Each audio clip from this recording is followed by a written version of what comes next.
सांगली विजयनगर येथील स्वर्गीय श्री सूरजमलजी रतनचंद्रजी लुक्कड वाचनालयात दैनिक ललकारचे संस्थापक स्वर्गीय बापूराव दत्तात्रय खराडे यांच्या नावाचा विशेष वाचन कक्ष सुरू करण्यात आला आहे। या कक्षाचे उद्घाटन परमपूज्य झेंडे महाराज, माजी खासदार संजय काका पाटील आणि कवी महेश कराडकर यांच्या प्रमुख उपस्थितीत नुकताच मोठ्या उत्साहात संपन्न झाला आहे।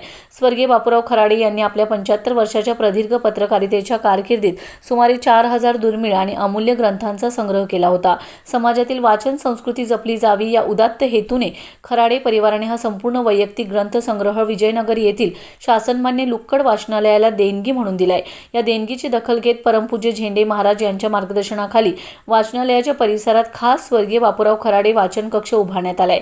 या उद्घाटनाप्रसंगी ज्येष्ठ पत्रकार अशोक घोरपडे, चंद्रकांत क्षीरसागर, सावकार शिराळे, निमिष कारंडे यांच्यासह खराडे परिवारातील श्रीमती विमल खराडे, दैनिक ललकारचे संपादक सुभाष खराडे, सौ अरुणा खराडे, ऋषिकेश खराडे, सौ वेदिका खराडे आणि अमरनाथ खराडे उपस्थित होते। यावेळी बोलताना मान्यवरांनी बापूराव खराडे यांच्या पत्रकारितेतील योगदानाचा आणि त्यांच्या ग्रंथप्रेमाचा गौरव केलाय। एका पत्रकाराने आयुष्यभर जतन केलेल्या ज्ञानाचा ठेवा आज सर्वसामान्य वाचकांसाठी खुला होणे ही सांगलीच्या सांस्कृतिक चळवळीसाठी मोठी घटना आहे, अशा भावना यावेळी व्यक्त करण्यात आल्या।